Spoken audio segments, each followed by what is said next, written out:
Sa ibang balita, nananatiling mahigpit ang seguridad sa paligid ng Malacanang sakaling maulit ang tangkang paglusob ng ilang grupo gaya ng nangyari noong linggo.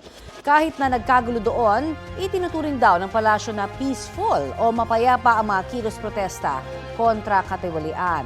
Balitang hatid ni Ivan Mayrina. Sa kabila ng mga batuhan, pagsusunog, paninira ng mga gamit at establishmento, girian sa pagitan ng mga pulis at mga sibilyan. Ang mga pagtitipon sa EDSA at sa Luneta, itinuring ng Malacanang na peaceful rally. Sabi ng Malacanang na dungisan lang ang mga protesta dahil sa anilay pagmamanipula at paggamit sa mga kabataan na nagresulta sa kaguluhan. Kinukundina ng administrasyong ito at ng Pangulo ang paggamit ng mga kabataan na gawing mga tulisan ng mga grupong itinatago ang mukha sa likod ng itim na maskara. Team itim kung maituturing. Hindi sila rallyista na may lehitimong adhikain laban sa korupsyon, kundi gumawa lang ng kaharasan, magnakaw, manunog, at manira. Mahigpit ngayon ang seguridad sa palasyo sakaling maulit ang tangkang paglusob ng mga nais manggulo. Ayon sa Malacanang, nakatutok ngayon ang Pangulo sa Bagyong Nando at pinasisiguro sa mga ahensya na handa sila magbigay ng tulong saan man kailanganin.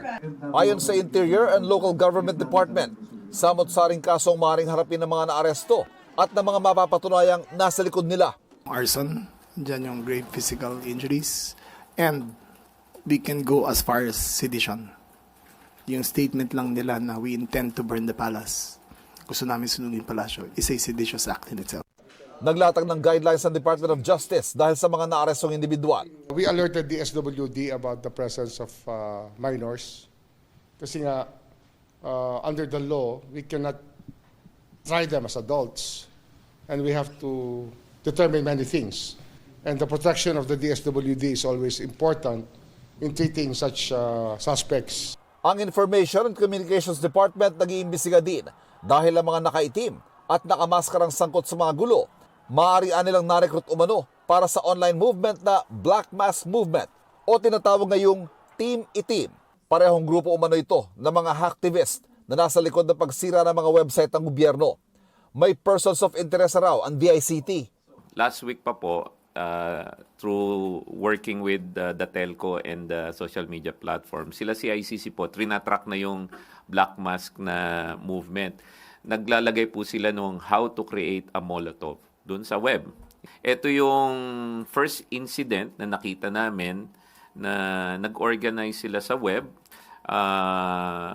tapos na-translate into violence. Kaya nga yung word na terrorism is aptly associated with them.